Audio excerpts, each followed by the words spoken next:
प्रधानमंत्री नरेंद्र मोदी ने रेलवे की 41,000 करोड़ रुपए से अधिक की अवसंरचना परियोजनाओं का किया शुभारंभ। तेजी के साथ इंफ्रा विकास के स्केल और विकास को पीएम ने बताया नई कार्य संस्कृति। अमृत भारत योजना के अंतर्गत प्रदेश के 17 रेलवे स्टेशनों के पुनर्विकास कार्यों की हुई शुरुआत। फरीदाबाद व गुरुग्राम में आयोजित कार्यक्रम में केंद्रीय राज्य मंत्री कृष्णपाल गुर्जर व राव इंद्रजीत सिंह हुए शामिल। केंद्रीय सूचना एवं प्रसारण मंत्री अनुराग सिंह ठाकुर पंचकुला में आयोजित चित्र फिल्म उत्सव में हुए शामिल।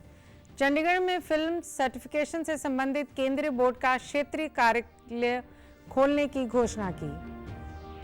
और मुख्यमंत्री ने प्रदेश के पशुपालकों को बड़ी सौगात देते हुए 70 मोबाइल पशुधन एम्बुलेंस को महेंद्रगढ़ से हरी झंडी दिखाकर किया रवाना। पशु चिकित्सालय कॉल सेंटर का भी किया शुभारंभ।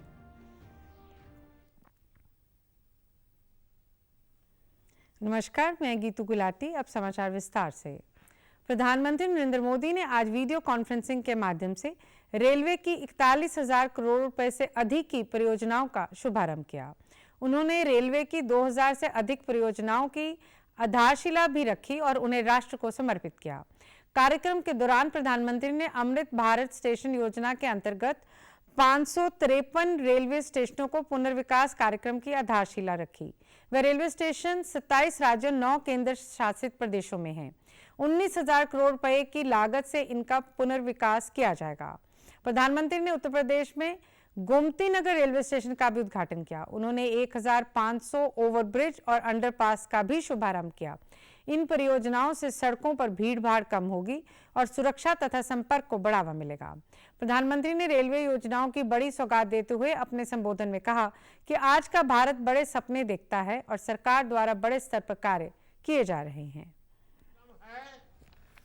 आज 27 राज्यों के करीब 300 से अधिक जिलों में 550 से ज्यादा रेलवे स्टेशनों के कायाकल्प का शिलान्यास हुआ है। दशकों तक रेलवे को हमारे यहाँ की स्वार्थ भरी राजनीति का शिकार होना पड़ा, लेकिन अब भारतीय रेलवे देशवासियों के लिए ईज ऑफ ट्रैवल का मुख्य आधार बन रही है। जिस रेलवे के हमेशा घाटे में होने का रोना रोया जाता था, आज वो रेलवे परिवर्तन के सबसे बड़े दौर से गुजर रही है।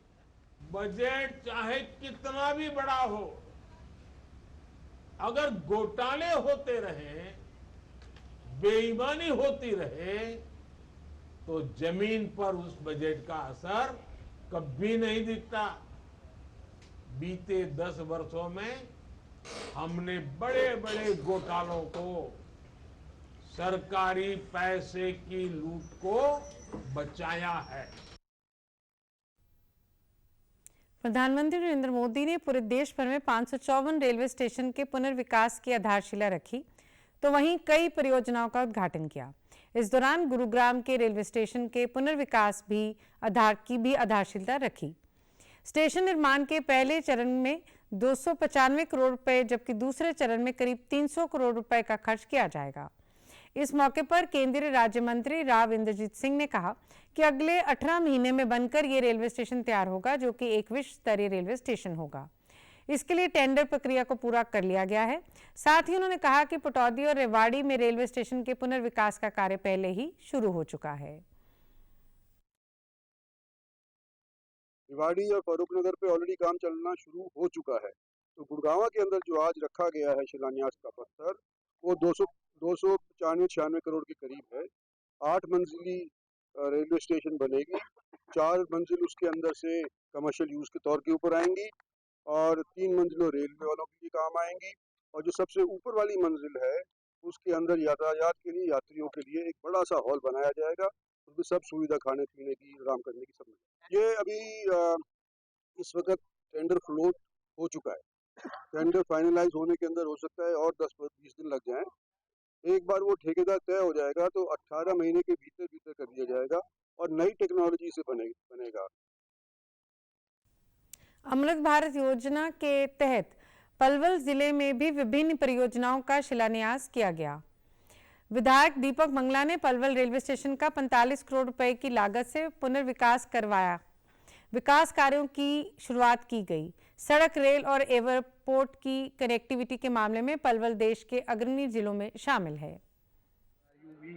एक को जो सुंदरता देने का काम कर रहे हैं, मैं इसके लिए बहुत बहुत धन्यवाद कर रहा हूँ। निश्चित तौर पर इससे हमारे जो दैनिक यात्री हैं, जो हमारे दिव्यांगजन हैं, उनको बहुत सी सुविधाएं मिलेंगी और ये बहुत बड़ा काम है जो इस तरह की सोच हमारे देश के प्रधानमंत्री आदरणीय नरेंद्र भाई मोदी जी ने रखी। उधर फरीदाबाद के बल्लभगढ़ रेलवे स्टेशन पर आज केंद्रीय राज्य मंत्री कृष्णपाल गुर्जर ने आमजन के साथ अमृत भारत स्टेशन योजना के अंतर्गत प्रधानमंत्री द्वारा किए गए रेलवे की करीब 2000 परियोजनाओं के शुभारंभ के मौके पर उनके संबोधन को सुना। इस अवसर पर केंद्रीय राज्य मंत्री ने विकसित भारत विकसित रेल प्रतियोगिता की विजेता छात्राओं को सम्मानित किया। स्कूली छात्राओं ने विकसित भारत विकसित रेल विषय पर सांस्कृतिक कार्यक्रम भी पेश किए। कृष्णपाल गुर्जर ने कहा कि प्रधानमंत्री द्वारा पूरे देश में रेलवे को फाटक रहित बनाने का अभियान चलाया जा रहा है, जबकि पूर्व की सरकारों ने इस ओर कोई ध्यान नहीं दिया था। महत्वाकांक्षी अमृत भारत स्टेशन योजना के तहत 262 करोड़ रुपए की लागत से फरीदाबाद रेलवे स्टेशन का पूर्ण विकास का कार्य जारी है।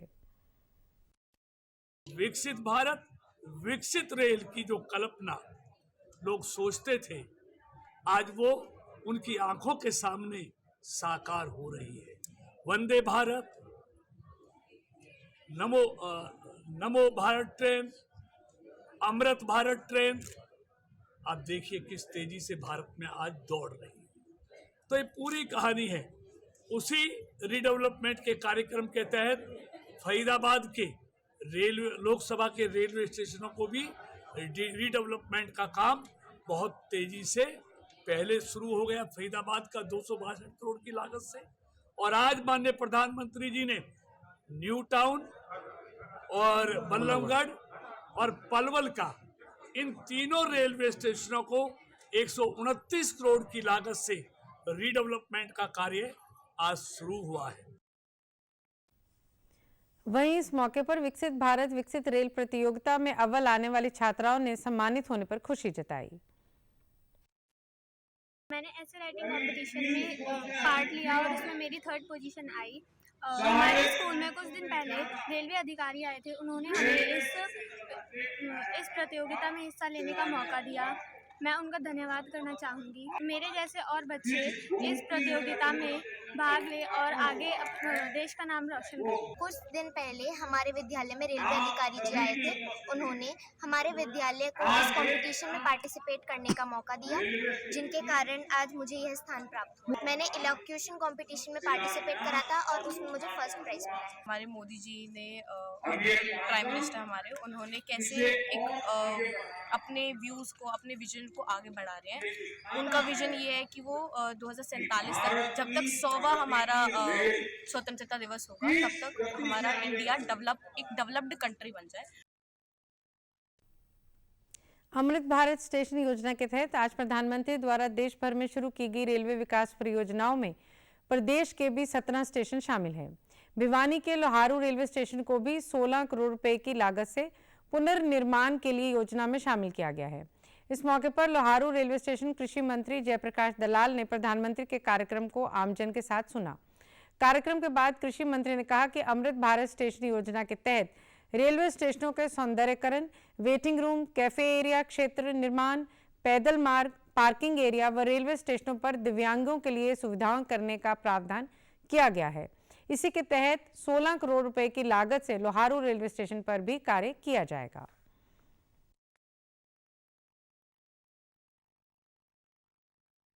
बहुत खुशी का मौका है।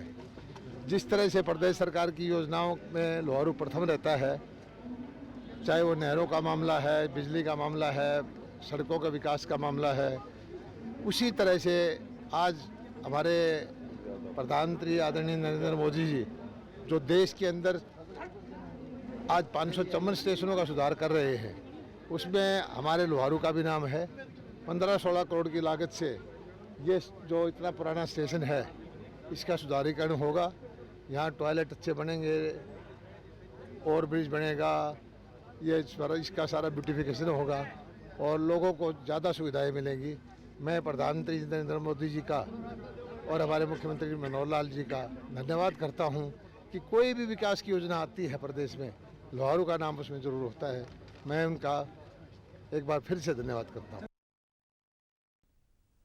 केंद्रीय सूचना एवं प्रसारण मंत्री अनुराग सिंह ठाकुर ने कल पंचकुला के इंद्रधनुष ऑडिटोरियम में आयोजित चित्र भारती फिल्म फेस्टिवल के समापन समारोह में शिरकत की। केंद्रीय मंत्री ने चित्र भारती महोत्सव में जूरी द्वारा चयनित विभिन्न श्रेणी के विजेता फिल्मकारों को ट्रॉफी, पुरस्कार एवं प्रशस्ति पत्र देकर सम्मानित किया। इस दौरान उन्होंने फिल्म सर्टिफिकेशन से संबंधित केंद्रीय बोर्ड का क्षेत्रीय कार्यालय चंडीगढ़ में खोले जाने की घोषणा की। सीबीएफसी के क्षेत्रीय कार्यालय के चंडीगढ़ में खुलने से फिल्म सर्टिफिकेशन प्रक्रिया सरल होगी और हरियाणा व पंजाब के फिल्म उद्योग को भी विशेष लाभ होगा। केंद्रीय मंत्री ने अपने संबोधन में कहा कि क्षेत्रीय फिल्म बनाने वालों को फिल्म की स्क्रीनिंग की सुविधा और बदलाव व सर्टिफिकेट लेने के लिए दिल्ली नहीं जाना पड़ेगा। इस प्रयास से हरियाणा व पंजाब की फिल्म इंडस्ट्री को विशेष लाभ होगा। ये केंद्र हरियाणा व पंजाब सहित हिमाचल प्रदेश, जम्मू कश्मीर, लद्दाख और उत्तराखंड के फिल्मकारों के लिए भी कारगर सिद्ध होगा। इसके अलावा उन्होंने कहा कि पायरेसी को कम करने के लिए सिनेमेटोग्राफ एक्ट में कई बदलाव किए गए हैं। चंडीगढ़, पंजाब, हरियाणा, हिमाचल प्रदेश, जम्मू कश्मीर, इनके लिए central bureau of film certification का बने सीबीएफसी का दफ्तर, हमने उनके लिए फैसिलिटेशन ऑफिस यहाँ पर खोलने का निर्णय लिया है। अगले 15 दिन के अंदर यहाँ पर वो दफ्तर खुल जाएगा, जिसको आप आम भाषा में सेंसर बोर्ड कहते हैं। अब इनको बॉम्बे, दिल्ली नहीं भागना पड़ेगा, अब चंडीगढ़ में इनको सर्टिफिकेट मिलेगा। एक बड़ी मांग इनकी जो लंबे समय थी वो पूरी हो गई। पायरेसी के खिलाफ हमने कानून बनाया है, फिल्मों को चुराने वाले और दिखाने वालों के खिलाफ अब कड़ी कार्रवाई होगी और अब सर्टिफिकेट लेने के लिए किसी को दफ्तरों में नहीं भागना पड़ेगा, ऑनलाइन उसके। और अपने माननीय स्पीकर साहब जिन्होंने यहाँ पे तीनों दिन बहुत बड़ा सहयोग भी दिया, पूरी हरियाणा सरकार से लेकर भारत सरकार ने। और एक मैं बात कहूँगा कि भारतीय फिल्में आज दुनिया भर में अपनी धूम मचा रही है, लेकिन अभी बहुत आगे जाना है। इस अवसर पर विधानसभा अध्यक्ष ज्ञानचंद गुप्ता ने कहा कि इस फिल्म उत्सव से पंचकुला को अलग पहचान मिली है। फिल्में देश को नई दिशा देने का काम करती हैं। उन्होंने उम्मीद व्यक्त की कि देश की एकता और अखंडता के लिए फिल्मकार अपनी अहम भूमिका निभाएंगे। मैं समझता हूं कि ये पंचकुला के लोगों के लिए एक नया अनुभव, एक नई चीज जो है वो पंचकुला में आई है। जिस प्रकार से इन फिल्मों के अंदर भारतीयता और जो लघु फिल्में हैं विशेष तौर पर, उनको प्रमोट करने की जो काम किया गया है और एक जो भारतीयता जिन फिल्मों के अंदर है, वो फिल्में आज यहाँ को देखने को मिली हैं। फिल्म निर्माताओं और फिल्म निदेशकों ने केंद्रीय मंत्री द्वारा चंडीगढ़ में सेंसर बोर्ड का क्षेत्रीय केंद्र खोले जाने की घोषणा का स्वागत किया है। हरियाणा के फिल्म निर्माता धर्मेंद्र डांगी ने कहा है कि अब उन्हें दिल्ली के चक्कर नहीं लगाने पड़ेंगे और चंडीगढ़ में ही उनका काम हो जाएगा। चंडीगढ़ में सेंसर बोर्ड का ऑफिस बनेगा, यह बड़ा ही हर्ष और खुशी का विषय है। और इससे क्या होगा कि जो हमारे उत्तरी राज्य है, चाहे वो जम्मू कश्मीर है, हिमाचल है, चंडीगढ़ है, पंजाब है, यहाँ के फिल्म मेकर्स को दिल्ली और बॉम्बे के चक्कर नहीं काटने पड़ेंगे और उनके समय की बचत होगी। और जो वो समय बचाएंगे तो वो इस समय को कहीं और उपयोग में ला सकते हैं। और तो मैं इस घोषणा का बहुत स्वागत करता हूँ। Information and broadcasting minister Shri Anurag Thakur द्वारा जो चंडीगढ़ में सेंसर बोर्ड का रीजनल ऑफिस खोलने की बात की गई है, हम उसकी सराहना करते हैं और उसको वेलकम करते हैं, क्योंकि इस रीजन में बहुत सारी फिल्में बनती हैं जिनको सेंसर के लिए मुंबई और दिल्ली जाना पड़ता था और इस सारे प्रोसेस में बहुत सारा पैसा खर्च होता था और काफ़ी सारा टाइम भी लगता था। तो अगर ये कार्यालय चंडीगढ़ में खुलता है तो इस रीजन के बहुत सारे फिल्म मेकर्स को फ़ायदा होगा, जिसके लिए हम श्री अनुराग ठाकुर के बहुत बहुत धन्यवादी हैं। मुख्यमंत्री मनोहर लाल ने कल महेंद्रगढ़ के गांव जाटपाली स्थित हरियाणा केंद्रीय विश्वविद्यालय परिसर में चल रहे राज्य स्तरीय पशुधन प्रदर्शनी के दूसरे दिन प्रदेश के पशुपालकों को बड़ी सौगात दी। उन्होंने 11 करोड़ रुपए से अधिक की लागत से 70 मोबाइल पशुधन एम्बुलेंस को हरी झंडी दिखाकर रवाना किया। साथ ही मुख्यमंत्री ने प्रदेश में पशु चिकित्सालय कॉल सेंटर का भी शुभारंभ किया, जिसका टोल फ्री नंबर 1962 है। कार्यक्रम की अध्यक्षता कृषि मंत्री जेपी दलाल ने की। जेपीएस लगी ये मोबाइल वैन सभी चिकित्सा सेवाओं से युक्त है। पशुपालक द्वारा एक कॉल करने पर कुछ ही समय बाद ये वैन उनके घर पहुंच जाएगी, जिससे उसके समय समय के साथ पैसों की भी बचत होगी। इसके अलावा मुख्यमंत्री ने लकी ड्रॉ निकालकर विजेता पशुपालकों को सम्मानित भी किया। उन्होंने अपने संबोधन में कहा कि सरकार पशुपालन को निरंतर बढ़ावा दे रही है।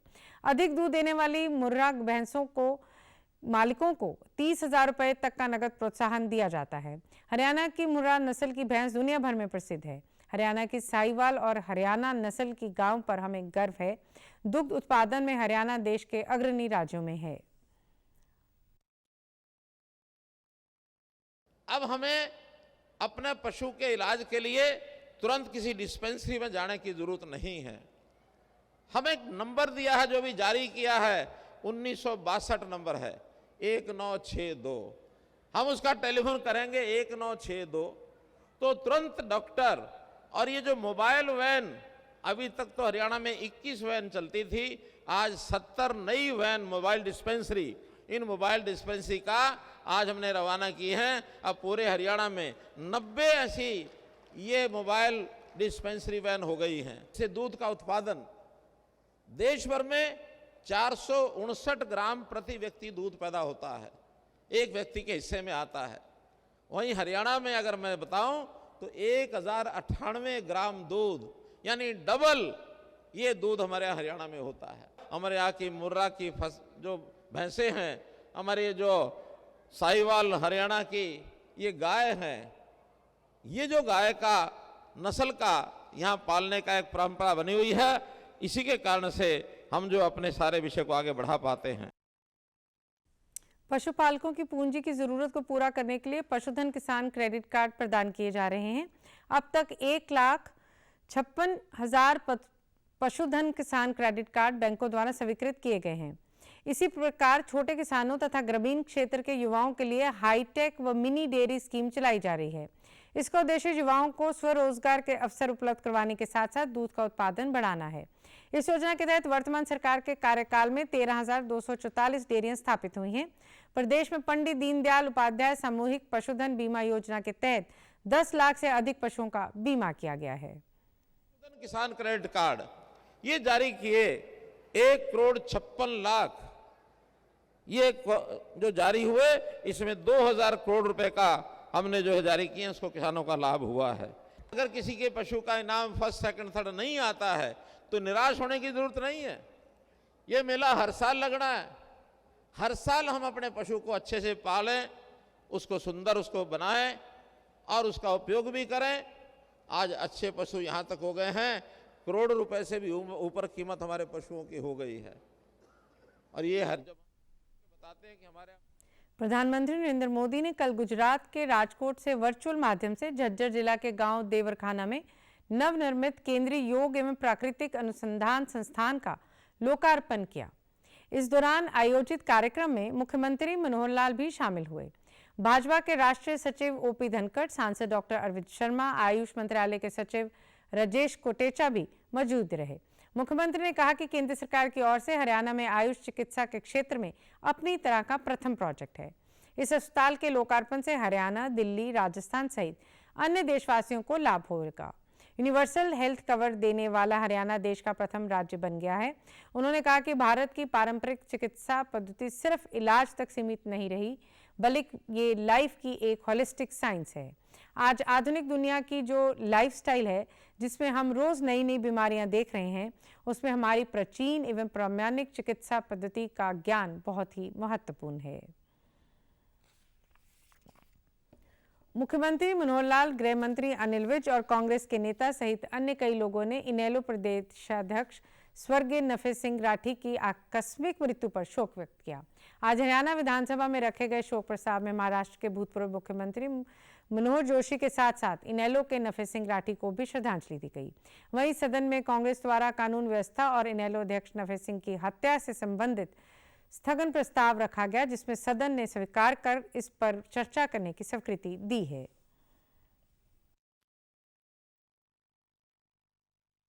लोकसभा के भूतपूर्व अध्यक्ष श्री मनोहर जोशी के 23 फरवरी 2024 को हुए दुखद निधन पर गहरा शोक प्रकट करता है। श्री मनोहर जोशी का जन्म 2 दिसंबर 1937 को हुआ। वे वर्ष 1990 से 1999 के दौरान महाराष्ट्र विधानसभा के सदस्य रहे। वे वर्ष 1999 में लोकसभा के सदस्य चुने गए तथा 1999 से 2002 के दौरान केंद्रीय मंत्री रहे। उन्होंने 14 मार्च 1995 से 31 जनवरी 1999 तक महाराष्ट्र के मुख्यमंत्री तथा 10 मई 2002 से 4 जून 2004 तक लोकसभा के अध्यक्ष पद को सुशोभित किया। ये सदन दिवंगत के शोक संतप्त परिवार के सदस्यों के प्रति हार्दिक संवेदना प्रकट करता है। शोक प्रस्ताव 2। उल्लेखनीय है कि इंडियन नेशनल लोकदल के प्रदेश अध्यक्ष तथा पूर्व विधायक नफर सिंह राठी की कल कुछ अज्ञात व्यक्तियों ने गोली मारकर हत्या कर दी। उनके एक साथी की मौके पर मृत्यु होगी जबकि अन्य घायल उपचाराधीन हैं। हरियाणा पुलिस ने मामला दर्ज कर आगे की कार्रवाई शुरू कर दी है। राज्यपाल बंडारू दत्तात्रेय ने आज पलवल स्थित श्री विश्वकर्मा कौशल विश्वविद्यालय के दीक्षांत समारोह में बतौर मुख्य अतिथि शिरकत की। इस अवसर पर उन्होंने 675 विद्यार्थियों को डिग्रियां प्रदान की और उत्कृष्ट विद्यार्थियों को स्वर्ण पदक से सम्मानित किया। राज्यपाल ने कहा कि कौशल शिक्षा जीवन में सबसे बड़ा धन है। उद्योग की सहायता से ही कौशल शिक्षा का पाठ्यक्रम विकसित किया जा सकता है। श्री विश्वकर्मा कौशल विश्वविद्यालय ने इस क्षेत्र में पूरे देश में अभिनव प्रयोग किया है। उन्होंने कहा कि विश्वविद्यालय प्रधानमंत्री नरेंद्र मोदी की रचनात्मक सोच और मुख्यमंत्री मनोहर लाल की कर्मठता से अस्तित्व में आया है। इसका लक्ष्य विद्यार्थियों को कौशल के साथ रोजगार से जोड़ना है।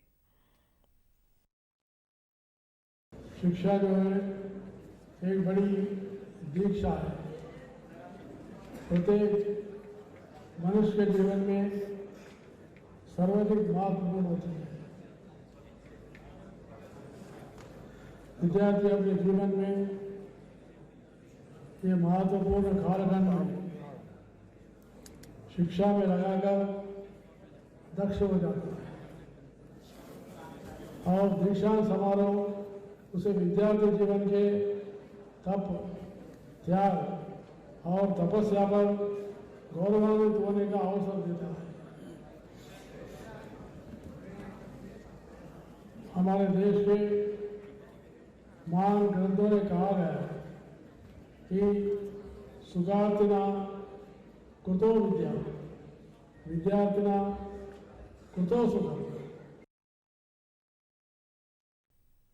किसान आंदोलन के कारण आम लोगों को पिछले कई दिनों से दिक्कतों का सामना करना पड़ रहा है। आज किसानों द्वारा प्रदेश भर में ट्रैक्टर मार्च निकाला गया और इस दौरान भी लोगों को भारी परेशानी हुई। एमएसपी की गारंटी समेत किसानों के विभिन्न मांगों को पूरा करने और दिल्ली कूच कर रहे पंजाब के किसानों के समर्थन में भारतीय किसान यूनियन ने राष्ट्रीय राजमार्ग के आधे हिस्से को जाम कर दिया। भिवानी, हिसार, करनाल, जिंद व रेवाड़ी सहित कई जिलों ने किसानों ने ट्रैक्टर ट्रॉली मार्च निकाला। चुरूनी ग्रुप के किसानों ने भी ट्रैक्टर ट्रॉली लगाकर हाईवे के आधे हिस्से को बंद कर दिया। आने जाने वाले वाहन हाईवे की दूसरी ओर के लिए डाइवर्ट कर दिए गए। ट्रैक्टर मार्च से आम लोगों को काफी परेशानियों का सामना करना पड़ा। किसानों ने दिल्ली चलो मार्च को 29 फरवरी तक स्थगित कर दिया है। इसी के मद्देनजर पिछले कई दिनों से बंद सोनीपत से सटे सिंधु बॉर्डर पर रोड को दिल्ली पुलिस द्वारा अस्थायी तौर पर खोलने का कार्य लगातार जारी है, जिससे स्थानीय लोगों व उद्योगपतियों ने राहत की सांस ली है। रास्ता बंद होने से व्यापारियों के साथ साथ आमजन को भी भारी परेशानी हो रही थी।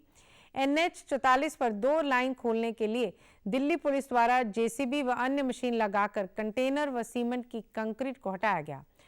उद्यमियों व स्थानीय लोगों का कहना है कि किसानों की वजह से रास्ता बंद होने पर उन्हें काफी नुकसान झेलना पड़ रहा है, लेकिन अब राहत मिली है। उद्योगपतियों ने कहा कि अब वे उद्योगों को सुचारू रूप से चला पाएंगे।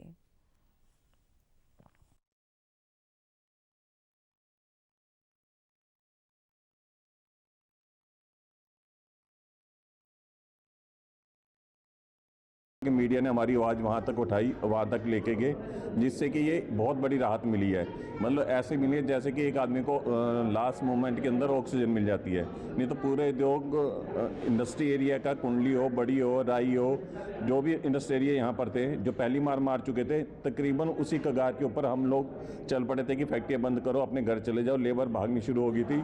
लेकिन ये थोड़ा सा राहत दे के गवर्नमेंट ने बहुत अच्छा काम किया और हम लोगों को बहुत बड़ी राहत मिली है। तकरीबन ये मान के चलो कि 10,000 के करीब, 10,000 से ज़्यादा इंडस्ट्री थी जो इससे इफेक्ट थी।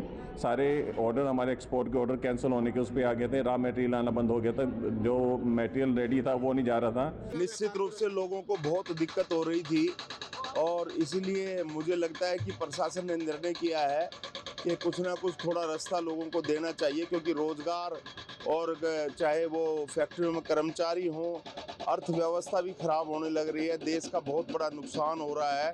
जो निर्णय प्रशासन ने किया है वो निश्चित रूप से अच्छा निर्णय है, जो लोगों को यहाँ से रास्ता मिलेगा। तो सरकार हमेशा बातचीत करने के लिए तैयार है और लगातार बातचीत कर रही है।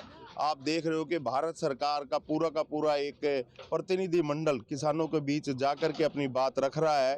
राहत मिलेगी। जो लोग दिल्ली आने जाने में कोई जॉब करता है, कोई दिल्ली से यहाँ हरियाणा में आके जॉब करता है, यहाँ कुंडली इंडस्ट्रियल एरिया है, यहाँ पे 3-4 लाख आदमी वर्कर हैं जो काम करते हैं। सब फैक्ट्रियाँ वगैरह सब बंद पड़ी हैं, कोई काम नहीं हो पा रहा था।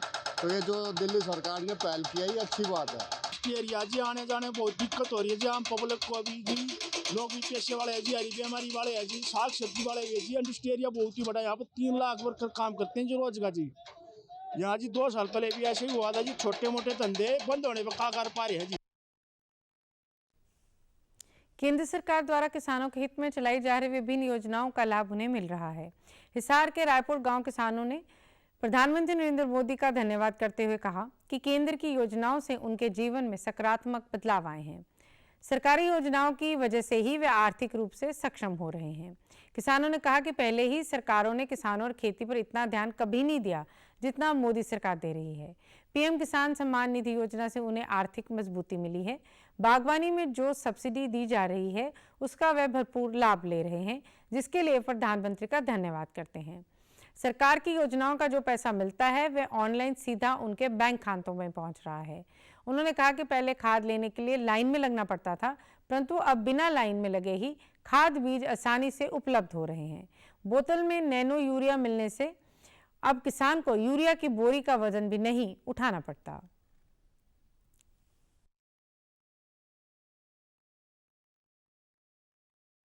जैसे नैनो यूरिया है, यूरिया पहले बैग 50 किलो का आता था, उसकी बजाय अब बोतल में नैनो यूरिया आने लग गया, जिसका किसानों को वजन भी नहीं उठाना पड़ता और किसान बड़े अच्छी तरीके से नैनो यूरिया का अपने खेतों में इस्तेमाल करते हैं, जिसका बहुत ज़्यादा फ़ायदा है। पौधों को, फसलों को डायरेक्ट यूरिया मिल जाती है और जो पहले बैग वाली यूरिया आती थी दानेदार, उसका ज़मीन में भी बहुत ज़्यादा हानिकारक तत्वों के कारण गलत असर पड़ता था ज़मीन पे, जिससे पैदावार आगे से आगे कम होती जा रही थी। नैनो यूरिया के कारण ऐसा अब नुकसान नहीं होता, बहुत बढ़िया तरीके से फसल की पैदावार बढ़ती है और इस सरकार ने किसानों की तरफ बहुत ज़्यादा ध्यान दिया है। इसलिए हम इस सरकार का, मोदी जी का बहुत बहुत धन्यवाद करते हैं और हम उम्मीद करते हैं कि मोदी सरकार अपने काम के द्वारा जो लोगों का दिल जीता है, इसलिए हमें उम्मीद है कि वो शायद अगली बार, तीसरी बार भी हैट्रिक बनाएंगे और लोगों की भलाई के लिए काम करेंगे। प्रधानमंत्री ने ऐसी योजना चलाई हैं जो किसान सम्मान योजना है, जिसमें हर व्यक्ति को, हर किसान को 6,000 रुपये पर ईयर मिलते हैं।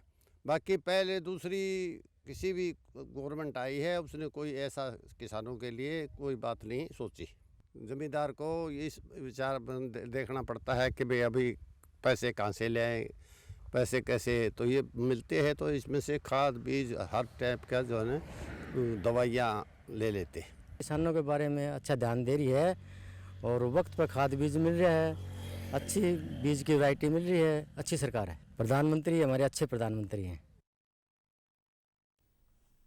शिक्षा मंत्रालय ने सभी राज्यों और केंद्र शासित प्रदेशों को ये सुनिश्चित करने को कहा है कि 2024-25 के सत्र से पहली कक्षा में प्रवेश के लिए बच्चों की उम्र 6 वर्ष से अधिक हो।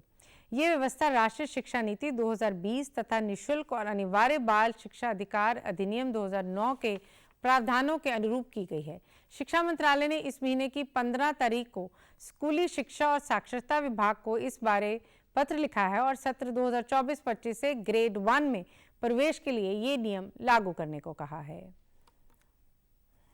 समाचारों में आज इतना ही। नमस्कार।